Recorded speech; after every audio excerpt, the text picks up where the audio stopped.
All right, let's talk about one of the most powerful tools in your Arduino toolkit, the for loop. Seriously, if you've ever wanted to make your projects do something over and over again, automatically, then this is for you. Let's jump right in. Okay, so to get us started, let's think about a classic Arduino project. You've got an LED, right? But just turning it on and off is, well, it's kind of boring. What if you wanted to make it fade up smoothly, from totally off to super bright, and then fade back down again? You know, like a slow, pulsing, breathing effect? How in the world do you code that? Well, the heart of that challenge is all about repetition. To get that smooth fade, you'd have to tell the Arduino, okay, make the LED's brightness just a tiny bit brighter. Now a little more. Now a little more. You'd have to do that hundreds of times. Can you imagine trying to write that out manually, line by line? It would be a total nightmare. There has to be a better way. And that better way is, you guessed it, a loop. In the world of programming, a loop is just a simple way to repeat a chunk of code. You're already familiar with one. Every Arduino sketch has that main void loop that just runs forever and ever. But what if you don't want it to run forever? That's exactly where we need a special kind of loop, one that we can control. We need a loop that we can tell, hey, listen, I need you to do this thing exactly 255 times, and once you're done, just stop. And that, my friends, is the job of the for loop. So here's the really crucial difference. While a basic loop might just go on, a for loop is all about controlled repetition.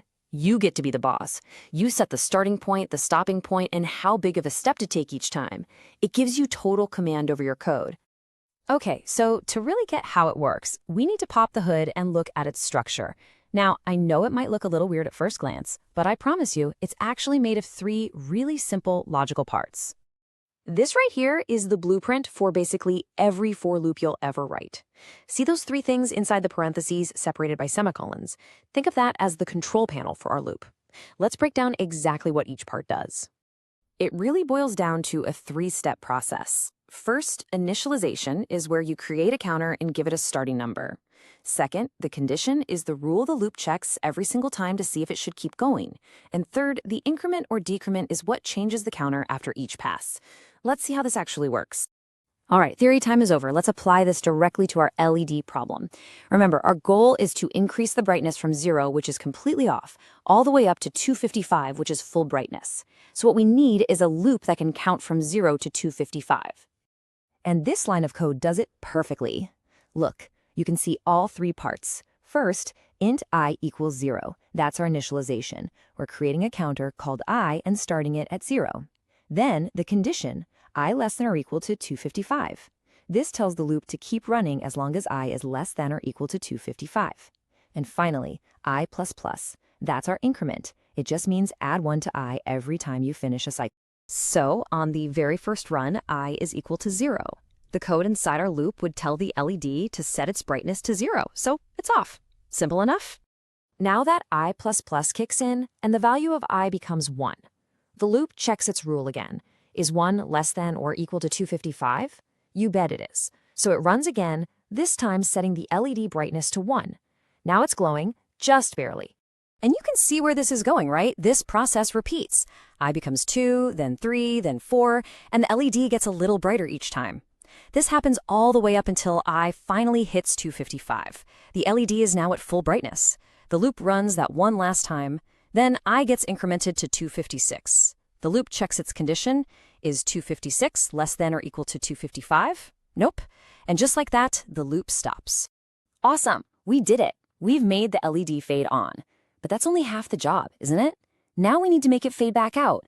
And to do that, we're going to use another for loop, but this time we're going to count backwards. Check this out. See the code for fading out? It's super similar, but notice the key differences. Our initialization starts a new counter, j, at 255. Our condition is j is greater than or equal to 0, so we'll keep looping as long as j is 0 or more. And instead of plus plus, we have j minus. This is our decrement. It subtracts 1 after each cycle. So this loop picks up right where the other one left off. The counter j starts at 255. We set the LED's brightness to 255. It's still at its max brightness. After that first run, the j does its job. The value of j becomes 254. The loop asks, is 254 greater than or equal to 0? Yep, so it runs again. setting the brightness to 254. It's now just a tiny, tiny bit dimmer. And this just keeps on going, 253, 252, you get the idea. It counts all the way down.